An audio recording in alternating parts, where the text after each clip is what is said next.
My strategy was very simple. The world is pretty crazy right now, so it's the crazy ideas that actually will carry the day.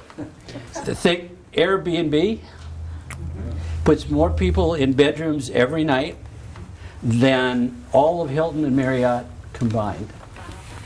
Netflix shows more people movies than any place in the world. They don't have a single theater. Skype, more people use that as a form of telephone communication. They don't own a single telephone.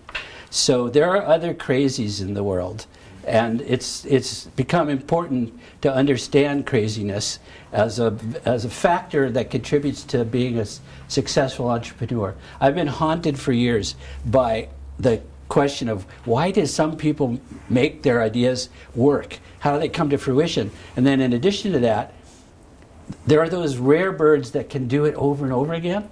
And how do they do that? Most of the serial entrepreneurs that I know of who have been successful, they have a quirk. It's like something in their DNA or in their gene pool. They take metaphors and analogies literally. Every one of the big wave surfers that I have met and been fortunate enough to talk to and get to know are deep and profound people. Their ability to prepare and to do hard work and to carry that passion for what they do and to go back out after being tumbled and beaten up and battered with a smile on their face is unprecedented in any other field that I know of. But nobody's ever written about surfing. And big wave surfing to me is just a whole special category unto itself. So I get a contract to write this book, and the book turns out to be entirely about surfing and how surfing can apply to being an entrepreneur. And so the underlying intent of the book is that if you read it from start to finish, 80% of each chapter is about big wave surfers and surfing history, because I assumed that the natural audience for the book would not be surfers necessarily, so they needed to know a little bit about it. But then eventually, if you read the chapters in succession, my idea was you would end up with a business plan. Surfing is the only sport that I can think of where failing is guiltless. That's true, yeah. It's not like you expect it, but you know that the ocean is in charge, and so you have to acknowledge and accept that part of it, and so you just can't feel like you made a mistake or you were in error. It's the ocean is unforgiving and forgiving, and I think that's an attitude you can carry into the business world as well. Oh, right, that has huge implications. Yeah, and I will say, I have a cousin who I've always really admired and looked up to, and an aunt, and so we used to boogie board together when we were little, and he always told me, you have to fall to get good. He was like, in the video games, when you want to pass a level, you're gonna have to lose first, a bunch of times. And so he was like, if you keep trying to fall, you'll get good, and I just believed it.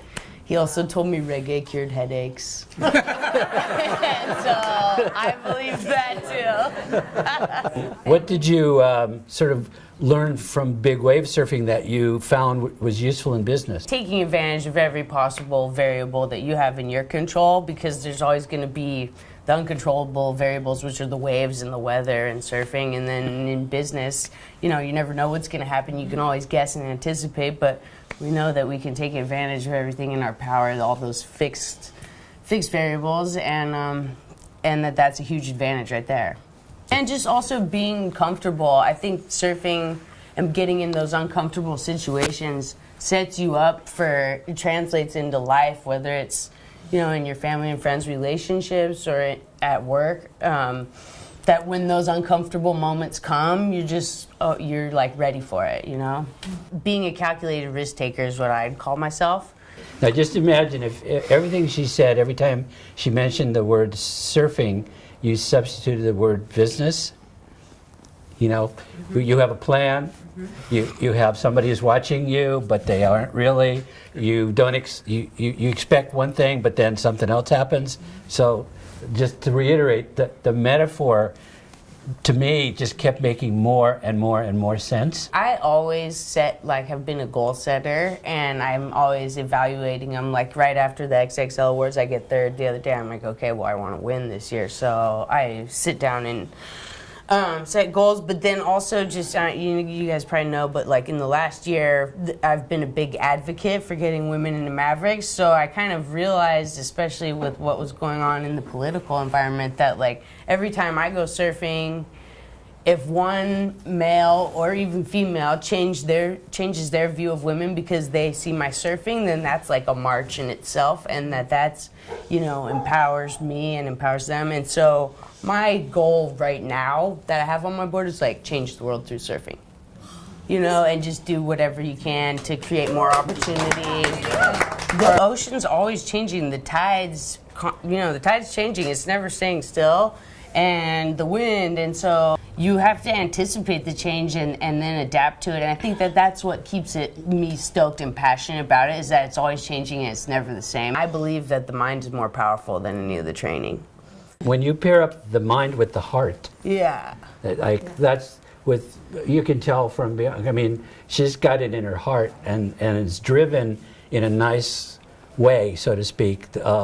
If you don't have those combinations, you can just overthink and get too much into your mind or too much into your body. If you bring it all together by having also that heart and all those values that you hold and all that respect for the ocean and for people and so on, then you have a really potent combination. Yeah, and it's been interesting too, because you see in other sports they're very rigid, I know exactly what moment I'm going to be diving off of this platform, and so I'm going to build up to it in this process till then. But surfing's not like that. And so when you watch someone like Kelly Slater, what training has he done over the past 20 years to dominate the sport? He has done some physical training, but he really doesn't train.